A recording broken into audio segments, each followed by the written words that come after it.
The snow was falling softly as I pulled into the parking lot of Riverside Country Club at 6:15 on Christmas Eve. The building glowed with warm light, every window framed with elegant white garland and tiny golden lights. It looked like something from a greeting card. I'd worn a dark green dress, simple but nice, with my grandmother's pearl necklace. Nothing flashy. Nothing that would draw attention. I'd learned years ago that blending in made things easier with my family. The Valley Station was busy, luxury cars pulling up one after another. BMWs, Mercedes, even a Bentley. I drove past them to the self-park area and found a spot near the back. My 4-year-old Subaru looked out of place, but I was used to that. As I approached the main entrance, I could see my family gathered near the doors. My father stood at the center in his tailored suit, my mother beside him in a red cocktail dress that probably cost more than my monthly rent. My older brother Derek and his wife Cynthia were there too, both looking polished and expensive. "Emma," my father said as I reached the steps. His tone wasn't warm. "Hi, Dad. Merry Christmas." "Emma, there's been a change of plans." I stopped walking. "What kind of change?" "Tonight's dinner is members only," he said, crossing his arms. "Club policy. Very strict about it, especially on holidays. But I'm family." I thought. "You're family, but you're not a member," my mother interrupted. Her smile was sharp. "The club has standards, dear. You understand." Derek stepped forward. "Come on, Emma. Don't make this difficult. You had to know this might happen. We told you weeks ago that we were upgrading our membership status here. Platinum level. Very exclusive. You told me you were having Christmas dinner here and I should come," I said quietly. "You didn't mention anything about members only." "Well, circumstances change," Cynthia said, examining her manicured nails. "Platinum members get priority access during peak times. The club can't have non-members cluttering up the dining room. It affects the atmosphere." "Cluttering up," I repeated. "You know what she means," Mom said. "It's about maintaining a certain level of quality. Ambience. People expect that when they pay premium membership fees." "I see." Dad's expression softened slightly, which somehow made it worse. "Look, Emma, we're not trying to be cruel. It's just reality. You're not at the same level as the rest of us. You work at that nonprofit, you live in that little apartment, you drive that." He gestured vaguely at the parking lot. "That economy car. This club is for people who've achieved certain things in life." "And I haven't achieved those things," I said. "Not yet," Mom said, like she was being generous. "Maybe someday. But tonight you really should find somewhere more appropriate. Maybe try Applebee's? They're usually open on Christmas Eve. Very festive." Derek shifted uncomfortably. "Emma, don't take this personally. It's not about you specifically. It's about the club's standards." "Right. The standards." "Exactly," Cynthia said brightly. "I'm sure you understand. It's like how some restaurants have dress codes. This club has membership codes. It's perfectly reasonable." A couple walked past us into the club, the man nodding to my father. "George. Looking forward to dinner. Patricia, lovely as always." "Wonderful to see you, Harold." Mom called back, her voice suddenly warm and friendly. The moment they passed, her expression cooled again. "Emma, you really need to go now. People are starting to notice and it's embarrassing." "Embarrassing for who?" "For everyone," Dad said firmly. "We're trying to build relationships here. Important relationships. Having you standing at the entrance well, it doesn't look good." "Like I'm some kind of beggar," I said softly. "Don't be dramatic," Mom snapped. "We're just being realistic about social hierarchies. You're 30 years old, Emma. You should understand how the world works by now." I looked at each of them. My father, standing like a security guard blocking entry to a place I supposedly wasn't good enough to enter. My mother, embarrassed by my existence. My brother, uncomfortable but not uncomfortable enough to actually say anything. His wife, openly enjoying my humiliation. "Hey," I said. "I'll go." "Good girl," Mom said, already turning away. "Maybe next year you'll have improved your situation enough to join us." I turned toward the parking lot, my heels crunching softly on the light dusting of snow.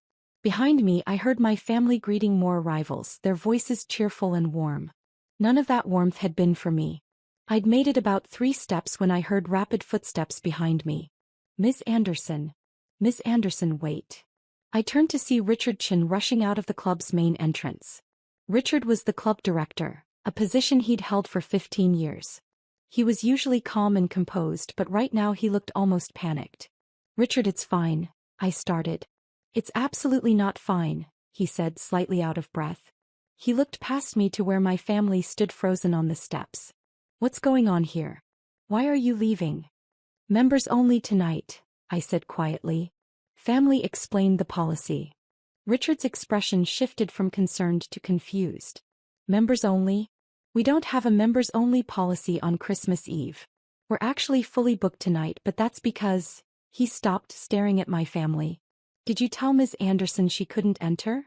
"Now look here," Dad started, stepping forward. "I don't know who you think you are, but we're platinum members of this club, and we have every right to determine who we dine with. I'm Richard Chin, the club director. We've met several times, Mr. Anderson, during your membership application process." "Exactly," Dad said. "So you know we're valued members. And we're telling you that our dinner party tonight is members only. Our family members only." "Your family members only," Richard repeated slowly. His eyes moved to me, then back to my family. "Mr. Anderson, do you know who Ms. Anderson is?" "Of course I know who she is," Dad said impatiently. "She's my daughter. And while we love her, she's not a member of this club, so she can't join us tonight." "Mr. Anderson," Richard said carefully, "Emma Anderson is not just a member of this club." "Right, she's not a member at all," Cynthia interjected. "That's what we've been saying." "No, Mrs. Anderson. I mean, Emma Anderson is not just a member." Richard's voice took on a strange quality. "She's the owner." The silence that followed was profound. "The what?" Mom said faintly. "The owner. Ms. Anderson owns Riverside Country Club. She has owned it for the past 6 years. Derek laughed, but it sounded nervous. "That's impossible. Emma works at a nonprofit. She barely makes $40,000 a year." "I work for a charitable foundation," I said quietly. "I never said it was my only job." "But you..." Mom looked at me like she was seeing a stranger. "You drive a Subaru." "I like my Subaru." "You live in a 2-bedroom apartment." "I like my apartment." Dad's face had gone red. "This is some kind of mistake. Emma can't afford to own a country club. Look at her. She shops at Target." "Mr. Anderson," Richard said, his professional composure starting to crack, "I assure you there is no mistake. Ms. Anderson purchased Riverside Country Club 6 years ago through Anderson Holdings, LC. She owns this property, the golf course, the tennis facilities, and all associated assets." A woman in an elegant pantsuit emerged from the entrance. Her name tag identified her as Sharon Mitchell, Assistant Director. "Richard, is everything all right? Several members are asking about the commotion." "Sharon, could you please confirm Ms. Anderson's ownership status for her family?" Sharon looked confused, then saw me standing there in the snow. "Ms. Anderson, I didn't realize you were here." "Of course." He turned to my family. "Emma Anderson is the sole owner of Riverside Country Club. She's also been incredibly gracious about maintaining our traditions and staff. We're lucky to have her." "This doesn't make any sense," Cynthia said, her voice rising. "How could Emma possibly afford to buy a country club?" "The same way I afford everything else," I said. "I work for it." "You said you work at a nonprofit." "I do. The Anderson Foundation. Which I founded 8 years ago after I sold my software company." Derek's mouth opened and closed. "You sold a software company?" "I started it when I was 22. Sold it when I was 26 for $43 million. I used part of the money to start the foundation and I invested the rest in various properties including this club." $43 million, Mom repeated numbly. "That was the initial sale price. With the equity options and performance bonuses, it ended up being closer to $60 million. But I try not to be too specific about finances. It seems tacky." Dad sat down heavily on the steps. "You've had $60 million for 6 years and you never told us? You never asked. You just assumed I was poor because I didn't perform wealth the way you wanted me to." "But why?" Mom demanded. "Why would you live like that if you have money?" "Because I like my life. I like my apartment. I like my car. I like working at the foundation and actually helping people instead of just talking about wealth and status at country club dinners." Richard cleared his throat. Ms. Anderson, I apologize profusely for this situation. If I had known your family was turning you away, I would have intervened immediately. It's all right, Richard. You didn't know. It's not all right, he said firmly. He turned to my father. Mr. Anderson, I'm going to need to have a serious conversation with you about club conduct policies. Conduct policies? Dad stood up quickly. Now wait a minute. We're platinum members. We've spent a fortune on this membership. You've spent $12,000 on your membership, Richard corrected, which is our standard platinum rate. However, that membership comes with certain behavioral expectations, including treating all members and guests with respect. We weren't disrespecting anyone. Cynthia protested. We were just explaining the reality of the situation. The reality, Sharon said coldly, is that you were preventing the club's owner from entering her own property on Christmas Eve. A man in a dark suit joined the growing group near the entrance. His badge read, Thomas Warren, Head of Security. Richard, we have a situation developing. Multiple members are gathering in the lobby wanting to know what's happening. Some are concerned about a disturbance. There's no disturbance, Dad said quickly. Just a family misunderstanding. Everything's fine now. Emma, sweetheart, why don't you come join us for dinner? We'd love to have you. I looked at him. His expression was desperate now, all the superiority gone. Would you? I asked. Of course. Your family. We just didn't understand the full situation. The situation where I own the building? That's not what I meant. But it's what you mean now. 5 minutes ago I wasn't good enough to enter. Now I own the place, so suddenly I'm welcome. Emma, don't be difficult, Mom said, but her voice shook. We made a mistake. Can't you forgive a mistake? A mistake, I repeated. Is that what we're calling it? Another person emerged from the club. An elderly gentleman in an expensive suit, walking with a cane. I recognized him immediately. Charles Pemberton, president of the club's member board. What on earth is going on out here? He demanded. Richard, we have guests waiting for tables and half the staff is distracted by some drama at the front entrance. Mr. Pemberton, Richard said. I apologize for the disruption. There's been an incident involving Ms. Anderson. Charles's expression changed instantly. Emma? What happened? Are you all right? I'm fine, Charles. Just a misunderstanding with my family. He looked at my parents, then back at me, his expression sharpening. What kind of misunderstanding? The kind where they told me I couldn't enter because I'm not a member, I said quietly. Charles's face went purple. They did what? It was a mistake. Dad said desperately. We thought there was a members-only policy tonight. There is no such policy, and even if there were, Emma Anderson could enter this club at any time for any reason because she owns every square inch of it. Charles turned to Richard. Tell me their membership status. Richard pulled out his phone, tapped a few times. George and Patricia Anderson. Platinum membership initiated 8 weeks ago. $12,000 annual fee paid in full. Currently applying for Heritage Club status, which would give them access to the private dining rooms and golf priority booking. Heritage Club status, Charles said slowly. That's under my committee's review, correct? Yes, sir. And we were planning to make our final decision on their application after the holiday? That's correct. Charles looked at my parents. Were you aware that Heritage Club status requires not just financial standing but also demonstrated good character and positive contribution to the club community? Yes, Mom said weakly. And you thought turning away the club owner from her own property on Christmas Eve demonstrated good character? We didn't know she was the owner. Cynthia burst out. She never told us. She let us think she was poor. I never said I was poor, I corrected. You assumed it because I didn't buy expensive cars or designer clothes. I didn't correct you because it didn't matter to me what you thought. Didn't matter? Mom's voice cracked. Emma, we're your family. Are you? Because family doesn't usually suggest I eat at Applebee's while they dine at a country club. Derek stepped forward. Emma, come on. This has gone far enough. Yes, we were wrong. We admit it. Can't we just go inside and have a nice dinner and work this out? Work it out, I said. You mean pretend the last 6 years didn't happen? Pretend you haven't spent every family gathering making comments about my little apartment, and starter car, and entry-level job? Pretend you didn't just try to ban me from a building I own. We didn't know you owned it. That's the point, Derek. You didn't know, but you still treated me like I was beneath you. The only thing that's changed is that now you know I have money. I'm the same person I was 10 minutes ago. But 10 minutes ago, I wasn't good enough for your platinum members' dinner party. A younger woman appeared, wearing the club's staff uniform. Mr. Chin, I'm sorry to interrupt, but we have guests asking about Ms. Anderson. The Robertson family would like to say hello, and the Martinez group is requesting a photo with her.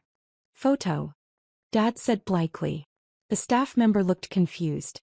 Ms. Anderson is quite popular with our members. She attends several events throughout the year, and she's personally funded 3 scholarship programs for local students. Many members consider her a friend. You come here regularly? Mom asked me. Every few weeks. I like to check on operations and attend community events. But we've been members for 2 months. Why haven't we seen you? You have, I said. 3 times.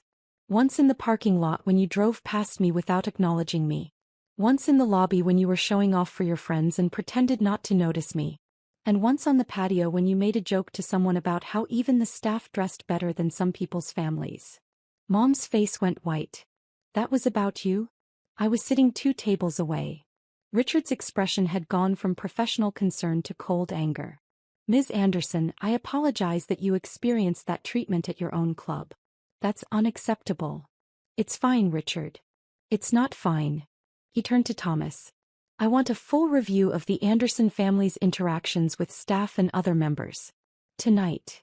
Immediately, sir, Thomas said, pulling out a radio. Tao, hold on, Dad protested. You can't investigate us like we're criminals. We're platinum members. We've donated to club causes. You've paid your membership fees, Charles corrected sharply. That's not the same as donating. And frankly, Mr. Anderson, your behavior tonight calls into serious question whether you understand what this club stands for. A couple approached from the parking lot, older, distinguished-looking. The man nodded to me warmly. Emma. Wonderful to see you. Are you joining the Christmas dinner? Hi, Dr. Robertson. Mrs. Robertson. I'm not sure yet. Well, we hope you do. Sarah was just saying how lovely it would be to have you at our table. You're always such delightful company. They continued inside. Mom stared after them. You know the Robertsons? Of course. They've been members here for 30 years. Dr. Robertson serves on the foundation board with me. The foundation board, Mom repeated. The Anderson Foundation has 12 board members. All prominent community leaders. We allocate approximately $8 million annually to local education and healthcare initiatives. $8 million a year, Derek said numbly. Another family passed us on the way in. Emma. Merry Christmas. Merry Christmas, Mr. Tanaka. And another. Ms. Anderson, my daughter wanted me to thank you again for her scholarship. She's doing wonderfully at Princeton. I'm so glad to hear that, Mrs. Chin. Tell her I said congratulations. Each greeting made my family shrink a little smaller. People I'd apparently been interacting with for years, relationships they'd never known about because they'd never bothered to ask about my life. Sharon's radio crackled. She listened, then looked at Richard. Sir, we have a situation in the dining room. Several members are asking about the delay in seating, and the Anderson party's table is currently the focal point of attention. The focal point? Cynthia said nervously. The Robertson family has been asking other members if they knew about the incident at the entrance, Sharon explained. It's creating significant conversation. Charles made a disgusted sound. Of course it is. Emma, I'm deeply sorry about this. This club is supposed to be a place of community and respect. It usually is, I said. Tonight was just unusual. Unusual, he repeated. That's generous of you. Mr. and Mrs. Anderson, I think you should know that your behavior tonight will be discussed at the next Heritage Club committee meeting. Discussed how? Dad asked, fear creeping into his voice. Discussed in terms of whether individuals who treat the club owner with such disrespect are suitable for elevated membership status. Or any membership status at all. Mom gasped. You can't revoke our membership. We've paid for the full year. We can absolutely revoke membership for conduct violations, Charles said. It's in the contract you signed. Section 12, paragraph 3. Richard was typing on his phone. I'm pulling up their file now. I'm also seeing several incident reports from staff members. Incident reports? Derek said. 3 separate complaints from servers about dismissive treatment. 2 complaints from the valet staff about verbal rudeness. 1 complaint from the golf course superintendent about damage to the green that was never reported or paid for. That was an accident, Cynthia said. Accidents that aren't reported become patterns of disrespect, Richard said coldly. And now we add attempting to bar the owner from her own property. Ms. Anderson, what would you like us to do? All eyes turned to me. My family looked terrified. The staff looked angry on my behalf. Charles looked like he wanted to throw my parents out personally. I'd like, I said slowly, to have Christmas dinner. Of course, Richard said immediately. Your usual table? Actually, I saw that Dr. and Mrs. Robertson invited me to their table. I think I'll join them if that's all right. I'm sure they'd be delighted. And the Anderson party? Sharon asked, glancing at my family. I looked at my parents, my brother, his wife. All of them standing in the snow, their expensive clothes and jewelry suddenly seeming costume-like and fake. The Anderson party is welcome to stay for their dinner, I said. At their reserved table. Dad sagged with relief. Thank you, Emma. Thank you so much. We'll never. However, I continued, their membership status is under review pending the Heritage Club Committee's investigation into tonight's incident. Richard, please make a note that any future complaints about the Anderson family should be reported directly to me. Understood. And Charles, at the next board meeting, I'd like to propose a new club policy. Any member who demonstrates discriminatory behavior toward other members or guests based on perceived economic status should face immediate membership suspension. I'll add it to the agenda personally, Charles said with grim satisfaction. One more thing, I said. The Anderson party's application for Heritage Club status is denied. Permanently. Emma, please, Mom said, tears starting to form. We made a mistake. Don't punish us forever for one mistake. Heritage Club status isn't a punishment to deny. It's an honor to grant. And you haven't earned it. But everyone we know is Heritage Club level. Cynthia protested. How will it look if we're rejected? It will look like you faced consequences for your behavior. I imagine it will be very embarrassing for you. I paused. Maybe you could try Applebee's? Mom made a small wounded sound. Thomas spoke into his radio, listened, then looked at Richard. Sir, we have multiple members asking to speak with Ms. Anderson. The Martinez family, the Patel family, the Johnsons. Tell them I'll be in shortly, I said. I just need to finish up here. Ms. Anderson, Sharon said hesitantly, about the Anderson party's table. It's currently positioned in the main dining room with good visibility. Given the circumstances, should we relocate them somewhere more discreet? I considered this. My family waited, hardly breathing. No, I said finally. Leave them at their original table. Let them eat their Christmas dinner in full view of everyone. Emma, please don't do this, Derek said quietly. People will ask questions. They'll want to know why we're not sitting with you. Yes, they will. And what will you tell them? He had no answer. You'll tell them the truth. That you tried to turn away your own sister from a country club she owns because you thought she wasn't good enough. And then you'll sit there and eat your dinner and think about what kind of people that makes you. That's cruel, Cynthia whispered. Is it? Or is it just the natural consequence of your own behavior? Another group approached from the parking lot. A young couple with 2 small children. Miss Anderson. Merry Christmas. Merry Christmas, Taylor, Josh. Hi, Emma. Hi, Lily. I waved at the kids who beamed at me. The kids wanted to thank you again for the playground donation, Taylor said. It's been such a joy for the whole community. I'm so glad. Have a wonderful dinner tonight. They went inside, the children chattering excitedly about Santa Claus. Dad watched them go, then looked at me like he was seeing me for the first time. A playground donation? He asked weakly. The elementary school needed new equipment. The foundation covered it. $400,000. $400,000 for a playground? It's a very nice playground. Safe, accessible, educational. Everything children deserve. Mom's voice was small. Why didn't you tell us you were doing things like that? You never asked what I did with my time.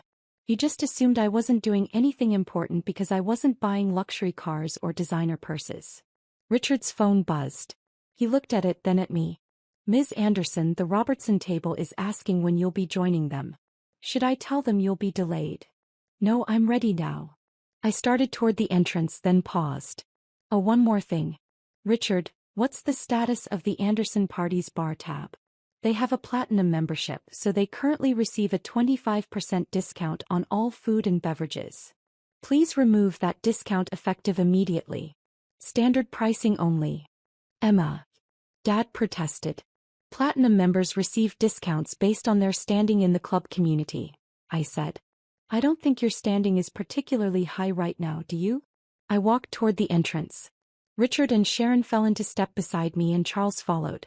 Thomas remained with my family, presumably to escort them to their table. As we entered the warm, beautifully decorated lobby, I could see members milling around, clearly aware that something significant had happened outside. Several people waved to me. A few called out greetings. Ms. Anderson, Richard said quietly as we walked, I need to ask. How would you like us to handle this going forward? Your family's membership, I mean. Honor their current annual contract. But make it clear that renewal is not guaranteed and will be subject to demonstrated improvement in behavior and community contribution. And if they don't improve? Then next year they can have their Christmas dinner somewhere else. Sharon leaned closer. Between you and me, I hope they don't improve. Watching them have to explain to their friends why their membership wasn't renewed would be enormously satisfying. I smiled despite myself. That's unprofessional, Sharon. Yes, ma'am. But still true. We reached the entrance to the main dining room.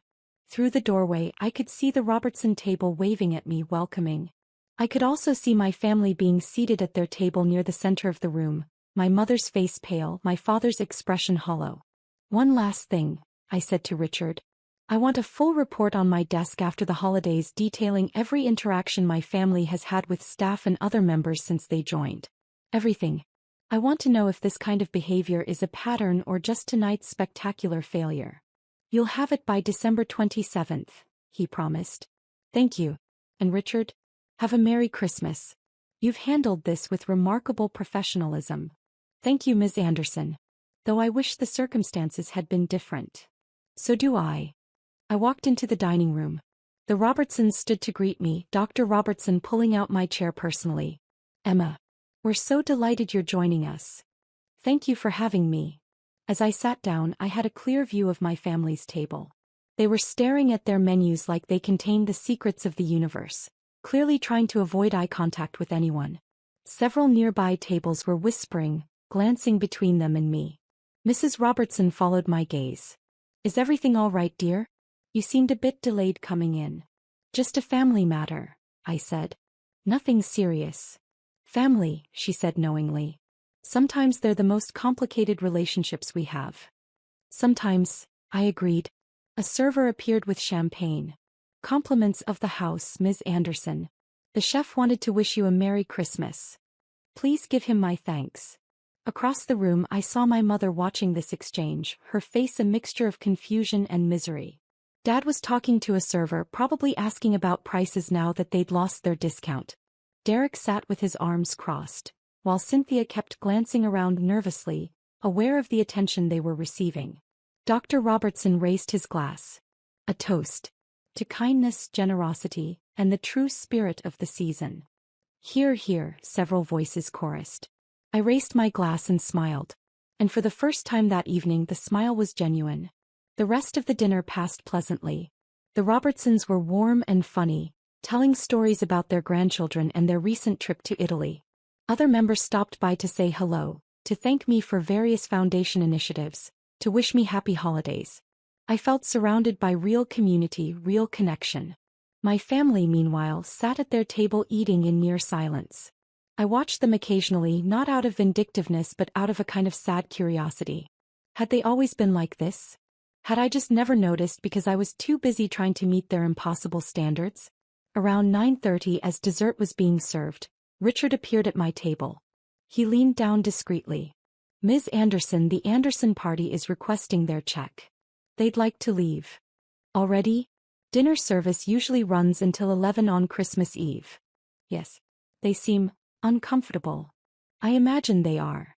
I thought for a moment. Process their check at standard rates as discussed. And Richard? Make sure the itemized receipt shows the discount they would have received as platinum members, then shows it being removed. I want them to see exactly what their behavior cost them. A small smile played at Richard's lips. Understood. 10 minutes later, I saw my parents standing at their table, my father holding what looked like a bill, his face turning red as he read it. He said something sharp to the server, who remained professionally calm and pointed toward the exit. Toward Richard, who stood there with his tablet, presumably ready to explain the charges. I watched my father argue. Watched my mother try to pull him away. Watched Derek hand over a credit card with shaking hands. Watched Cynthia walk quickly toward the exit, her head down. They never looked in my direction as they left. Dr. Robertson had noticed too. Friends of yours? He asked gently. Family, actually. Ah. He didn't press further, which I appreciated. Well, their loss is our gain. We've enjoyed your company immensely tonight. Thank you. That means a lot. Emma, Mrs. Robertson said, reaching across the table to pat my hand. Whatever happened tonight, I hope you know that the community here values you tremendously. Not because of your ownership of the club or your foundation work, though those are wonderful. We value you because you're kind, thoughtful, and genuine. Those qualities are far rarer than money. I felt my eyes prickle with unexpected tears. Thank you. Thank you. Merry Christmas, dear, she said warmly. Merry Christmas. I stayed until nearly 11, talking and laughing with the Robertsons and the other families who joined our table throughout the evening. People who knew me really knew me and valued me for who I was rather than what I had. As the evening wound down and I finally prepared to leave, Charles found me in the lobby. Emma, a word? Of course. He guided me to a quiet corner. I wanted you to know that I've already begun documenting tonight's incident for the board. Your family's behavior was unconscionable and I want to ensure there are consequences. Thank you, Charles. I appreciate that. I also want to apologize. As president of the member board, I should have been more aware of how new members were treating staff and other members. The fact that your family was able to behave badly for 2 months without facing consequences is my failure. It's not your failure. They're very good at presenting well to people who matter to them. Staff and people they consider beneath them get different treatment. Which is exactly why they shouldn't be members at all, he said firmly. Emma, with your permission, I'd like to recommend immediate membership revocation rather than waiting for their annual renewal. I considered this. The vindictive part of me wanted to say yes. But the part of me that had built a successful foundation on principles of redemption and growth hesitated. Let's wait, I said finally. Let's see if they learn anything from tonight. If they improve their behavior, genuinely improve it, then maybe they deserve a second chance. If they don't, then we'll revisit the revocation discussion. Charles nodded slowly. You're more generous than I would be. Maybe. Or maybe I just want to see if people can actually change when they're forced to face consequences. A fair experiment. Though I'm not optimistic about the results.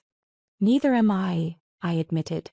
But I'd rather be surprised by growth than proven right about their inability to change. He smiled. This is why the club is lucky to have you as owner. Merry Christmas, Emma. Merry Christmas, Charles. I walked out into the cold night air. The snow had stopped, leaving everything covered in a clean white blanket that sparkled under the parking lot lights. My Subaru sat where I'd left it, looking humble and practical among the luxury vehicles. I sat in the driver's seat for a moment before starting the engine, processing everything that had happened. My phone buzzed. A text from my mother.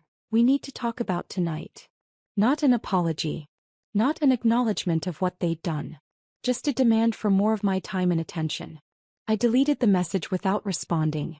Another text came through, this one from my brother. Emma, please. Let's fix this. I stared at it for a long moment, then typed back. There's nothing to fix, Derek. You showed me exactly who you are tonight. I believe you. I turned off my phone and started the car. As I drove out of the parking lot, I glanced in the rearview mirror. Riverside Country Club glowed in the darkness behind me, warm and welcoming, full of people who valued kindness over status. My family had tried to keep me out. They hadn't realized I owned the key to every door.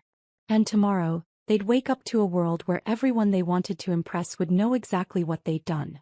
I smiled and turned toward home, ready to spend the rest of Christmas Eve in my comfortable apartment, with my practical car parked outside, living the life I'd chosen rather than the one my family thought I should want. Sometimes the best gift you can give yourself is the freedom to stop caring what people think. Even when those people are family. Especially when those people are family.